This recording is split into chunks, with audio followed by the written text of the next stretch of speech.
Krisis gagasan. Krisis gagasan. Oke. Mulai dari legislatif sama eksekutif katakanlah. Saya tidak pernah mendengar narasi, "Oi, pemuda Cibaliung, kalian kumpul di suatu tempat, kita adu gagasan. Bagaimana kita membangun pemuda, bagaimana kita membangun pariwisata, bagaimana kita membangun ekonomi kreatif, bagaimana kita bla bla bla agar kalian berkembang misalnya." Saya berharap misal dengan sosok Bapak Wakil yang masih muda, ganteng, memberikan pengaruh perubahan terhadap Pandeglang Selatan, enggak ada. Kapan? Bahwa tidak ada keseriusan yang betul-betul fundamental untuk meng-create sebuah kota wisata di Pandeglang. Betul. Okay. Pertama, kita dari Pandeglang ke pusat, katakan ke Jakarta, tidak jauh, bro. Hanya menghitung jarak. Ya. Sementara saya punya pengalaman dari Sabang sampai ke Papua, Raja Empat, ke Sabang, saya tinggal di Lombok, saya pernah tinggal di Bali, dimanapun semua jalan mulus. Saya bisa bicara begini, saya ngomong begini karena saya bayar pajak. Benar. Okay. Anda saya ajak kemari melihat jalan-jalan yang begitu rusak tadi. Ini jalan satu kabupaten. Saya per tahun pajak berapa juta bayar bersama warga-warga kampung. Makanya saya berani bicara. Kan gitu kan? Benar. Nah itu. Yang terakhir adalah kita krisis gagasan dari pemimpin. Ya, jadi kan memang apa yang disampaikan tadi sama dirimu kaitan dengan Pandeglang, dulunya kota santri, terus sekarang kan pariwisata. Ya, memang kita harus punya brand image agar Pandeglang ini kan kejelasan brandnya seperti apa supaya Pandeglang juga lebih maju. Sekarang kita bicara pariwisata. Di pariwisata ada 3 konsep dasar yang wajib itu harus ada. Pertama amenitas, yang kedua akses, yang ketiga atraksi. Udahlah kalau bicara atraksi dan amenitas itu jangan kita bahas. Kita bicara akses saja dulu. Ke Cikoromoy, jalan sempit. Betul. Oke? Betul. Ke selatan, hanya jalan yang dibangun oleh nasional. Selebihnya mau masuk ke sana kemari juga kita cukup repot. Betul. Kita punya curug banyak, punya pantai banyak, akses. Dan lain banyak akses. Itu yang paling penting. Nah, saya kembali ke tadi bahwa tidak ada keseriusan yang betul-betul fundamental untuk meng-create sebuah kota wisata di Pandeglang. Betul. Okay. Pertama, kita dari Pandeglang ke pusat, katakan ke Jakarta, tidak jauh, bro. Hanya menghitung jarak. Ya. Sementara saya punya pengalaman dari Sabang sampai ke Papua, Raja Empat, ke Sabang, saya tinggal di Lombok, saya pernah tinggal di Bali, dimanapun semua jalan mulus. Saya bisa bicara begini, saya ngomong begini karena saya bayar pajak. Benar. Okay. Anda saya ajak kemari melihat jalan-jalan yang begitu rusak tadi. Ini jalan satu kabupaten. Saya per tahun pajak berapa juta bayar bersama warga-warga kampung. Makanya saya berani bicara. Kan gitu kan? Benar. Nah itu. Yang terakhir adalah kita krisis gagasan dari pemimpin. Krisis gagasan. Krisis gagasan. Oke. Ada enggak? Ya mohon maaf ini. Mulai dari legislatif sama eksekutif katakanlah. Saya tidak pernah mendengar narasi, "Oi, pemuda Cibaliung, kalian kumpul di suatu tempat, kita adu gagasan. Bagaimana kita membangun pemuda, bagaimana kita membangun pariwisata, bagaimana kita membangun ekonomi kreatif, bagaimana kita bla bla bla agar kalian berkembang misalnya." Enggak ada. Saya berharap misal dengan sosok Bapak Wakil yang masih muda, ganteng, memberikan pengaruh perubahan terhadap Pandeglang Selatan, enggak ada. Kapan? Kan begitu. Gas-gasan ya. Iya, ini kan persoalan gagasan. Kita di Pandeglang ada gagasan. Pemimpin harus punya gagasan. Kalau kita bicara pariwisata di Kabupaten Pandeglang, mana wisata yang menjadikan representatif bahwa ini wisata Pandeglang andalan pemerintah nih, yang didukung gitu. Ya mohon maaf, saya bukan berarti melemahkan pemerintahan misalnya, enggak demikian. Cuman saya sebagai pemuda dan masyarakat, saya bertugas mencurigai pemerintah. Itu demokrasi kan? Betul. Mengkritikkan hak. Betul. Sah-sah saja. Kebebasan berpendapat dilindungi. Kita ingin berkembang. Yes. Karena apa? Saya mengkritisi kekuasaannya, bukan orangnya. Bukan orangnya. Kan gitu kan? Oke. Berkali-kali Sandiaga Uno kemari. Mm. Oke? Oh pernah Pak Sandiaga sini. Bukan ke Pandeglang. Oh ke Pandeglang. Itu hanya satu tempat, dua tempat, ke situ-situ terus. Harusnya tuntut dong Menteri Pariwisata diarahkan, Pak. Kami ingin dibantu ini itu. Ini kan mungkin hanya didorong kepada tempat-tempat yang aku bilang ya mungkin tempat-tempat yang memang udah besar dari dulunya gitu loh. Datang ke situ pun hanya seremonial. Secara efek ya seremonial, secara efek mungkin ke masyarakat ya hanya biasa-biasa saja.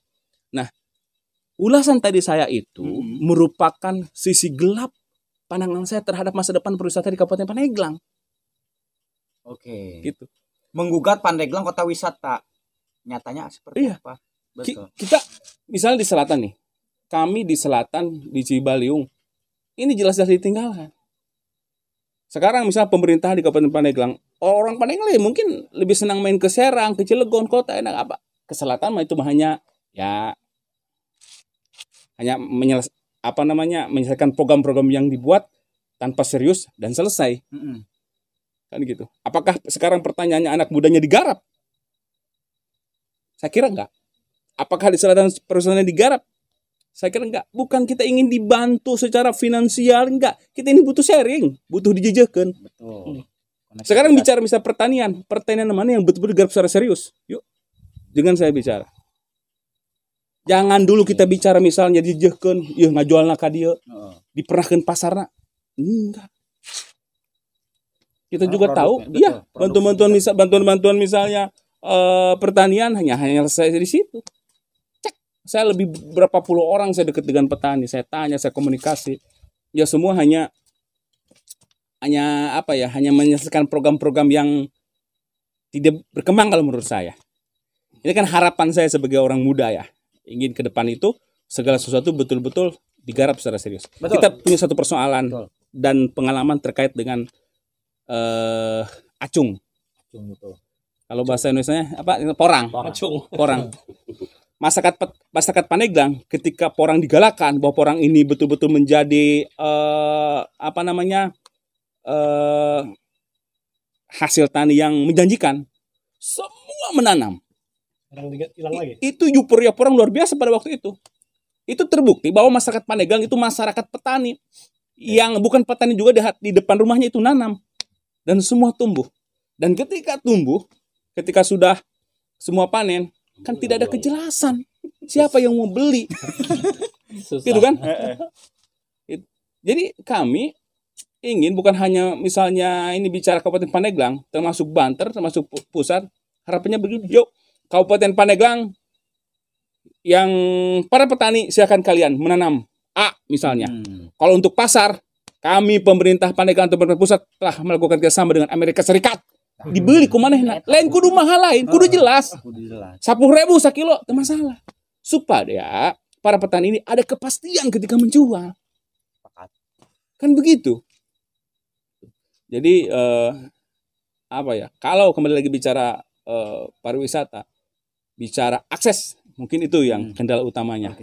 Kalau bicara atraksi itu bisa kita kemas, bicara misalnya amenitas itu bisa menyusul gitu. Cuman akses ini yang agak masih seperti kesini aja. Seperti jalan kesini aja tadi bagaimana hancur leburnya kan. Yes. Gitu. Sedih orang nyeri cangkeng. Jadi kritik ini kan bukan ingin menyalahkan siapa-siapa. Ini hanya sekedar bahwa ternyata di usia Pandeglang yang 150 tahun berapa? 150 tahun. 150 tahun. Yuk. Mari kita sinergikan, mari kita saling elingkan, terutama bagi calon-calon bupati ke depan. Begitu banyak persoalan-persoalan penting, terutama di Pandeglang Selatan. Persoalannya, apakah Anda punya gagasan? Apakah Anda punya keseriusan untuk merubah ini semua? Ini persoalan besar. Kalau Anda hanya segera bisa melanjutkan dari irisan-irisan sebelumnya, janganlah. Kalau Anda misalnya betul-betul hanya ingin punya kekuasaan untuk lebih mudah hidup Anda secara pribadi dan golongan, janganlah. Serius, Pandeglang ini menurut saya kritis. Saatnya kita bangkit.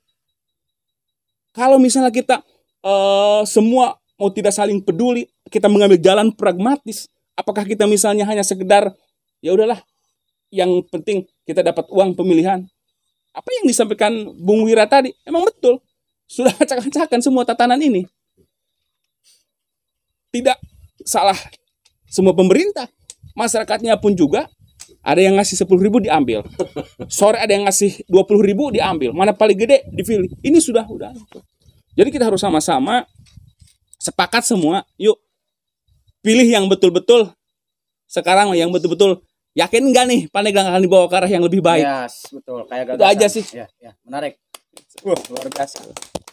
Oke, luar biasa nih Bung Jana nih bahwa pemimpin itu harus kayak gagasan, jangan miskin gagasan. Menarik melihat kontestasi politik kemarin ya, Pilpres itu kan di layar TV itu adu gagasan gitu. Tapi yang saya lihat baliho-baliho yang sekarang sudah bertebaran, calon-calon bupati, calon-calon gubernur itu gagasannya apa coba? Udang, pribumi, naon eta coba gagasannya. Tapi tidak konkret yang tadi dibilang sama Bung Jana gitu. Nah, sebelum break ini nanti yang terakhir akan bertanya nih kepada dulur-dulur di Cibaliong. Sebentar lagi akan menuju Pilbub dan Pilgub. Harapan warga Cibaliung, sosok pemimpin yang ideal, yang baik, yang berdampak, yang benar-benar punya gagasan itu seperti apa gitu kan? Konkretnya nih, baik dari pemuda, dari sepuh-sepuh, dari abah lawyer gitu.